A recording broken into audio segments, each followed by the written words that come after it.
দেখতে পাচ্ছেন আমরা মন্দিরটা আস্তে আস্তে ঘুরে দেখাবো চারপাশটাই।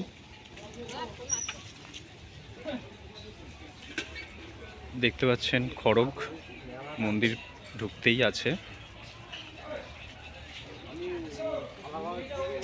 এই পাশটায় দেখতে পাচ্ছেন সমস্ত কিছু দোকান আছে মায়ের পুজো দেওয়ার। মন্দিরের বাইরে দেখতে পাচ্ছেন তারা মায়ের একটা ছবি আছে বুঝছেন। এখানে একজন সাধক মন্দির দেখতে পাচ্ছেন।